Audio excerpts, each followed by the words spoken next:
ಇಷ್ಟು ಬೇಗ ಯಾಕೆ ಎದ್ದಿದ್ದೇವ? ಹೋಗಿ ನಿದ್ದೆ ಬರ್ತಿದ್ರೆ ಮನೆಗೆ ಹೋಗು. ಸರಿ ಹೋಗಿ ತೊಳು. ಅಮ್ಮ ಏನು ಮಾಡ್ತಿದ್ಯಾ? ಅವ್ರ ಅಮ್ಮ ಮನೇಲಿ ಲೇಟಾಗಿ ಎದ್ದೇಳೇನ, ಹೋಗ್ಲಿ ಮನೆ ಕಳಿಬಿಡು. ಅಮ್ಮ ನಿಂಗೇನಾದ್ರು ತಲೆ ಕೆಟ್ಟಿದ್ಯಾ? ನೀನು ಅವಳ ಅಮ್ಮ ಅಲ್ಲ, ಅತ್ತೆ ಥರ ಆಡು.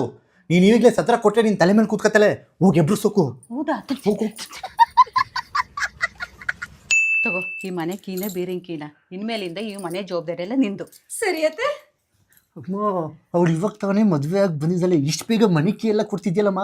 ನಿನ್ನ ಒಳಗಡೆ ಇರೋ ಅತ್ತೆನ ಎಬ್ರಿಸು, ಇಲ್ಲಾಂದ್ರೆ ಅವಳು ಇನ್ನನ್ನೇ ಮನೆ ಬಿಟ್ಟು ಓಡಿಸ್ತಾಳೆ. ಹೋಗು ಇಸ್ಕು.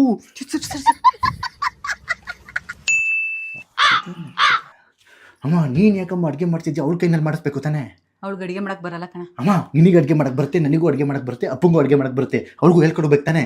ನೀನು ಇವಾಗ ಹೇಳ್ಕೊಡ್ಲಿಲ್ಲ ಅಂದರೆ ಮುಂದೆ ಮಕ್ಕಳಾಗುತ್ತಲ್ಲ, ಅದಕ್ಕೆಲ್ಲ ಆನ್ಲೈನಲ್ಲೇ ಆರ್ಡರ್ ಮಾಡಿ ಊಟ ಮಾಡಿಸ್ತಾಳೆ. ಹೌದಲ್ವಾ? ತಡಿ, ಈಗಲೇ ಅವಳಿಗೆ ಅಡುಗೆ ಕಲ್ಸ್ಕೊಡ್ತೀನಿ. ಸ್ವಾತಿ ಬಾಯ್ಲಿ, ಹಿಂಗೆ ಅಡುಗೆ ಕೊಡ್ತೀನಿ ಬಾಯ್ಲಿ. ಬಾ ತಗೋ, ಕಟ್ ಮಾಡು. ಹೀಗೆ ಅಮ್ಮ ರಾತ್ರಿ 9 ಗಂಟೆ ಆಯಿತು, ನಿನ್ನ ಸೊಸೆ ಇನ್ನೂ ಬಂದಿಲ್ಲ. ಅವ್ರ ಫ್ರೆಂಡ್ ಬರ್ತಡೇ ಇತ್ತಂತೆ, ಹೋಗಿ ಅವಳ ಕಣ. ಅಮ್ಮ ನೀನು ಅತ್ತೆ ಕಣಮ್ಮ, ಅವಳು ನಿನ್ನ ಸೊಸೆ ಮರ್ತೋಗ್ಬಿಟ್ಟಿದ್ಯಾ? ಫೋನ್ ಮಾಡಿ ಕರಿಯಮ್ಮ. ಹೌದಾ ಮಗಳೇ, ಎಲ್ಲಿದೆಯಾ? ಅಮ್ಮ ಏನಮ್ಮ ಮಗಳೇ ಅಂತ ಸ್ಮೂತಾಗಿ ಕರಿತಿದ್ಯಾ? ಸ್ವಾತಿ ಎಲ್ಲಿದ್ಯಾನು? ಸ್ವಾತಿ ಎಲ್ಲಿದೆಯಾ? ಅಮ್ಮ ಇದನ್ನು ಪ್ರೀತಿ ಮಾಡ್ತಿದ್ಯಾ? ಸ್ವಾತಿ ಎಲ್ಲಿದ್ಯಾ? ಬೇಗ ಬಾ, ಬರಲಿಲ್ಲ ಅಂದರೆ ನಿಮ್ಮ ಮನೆಗೆ ಓಡಿಸ್ತೀನೇನು.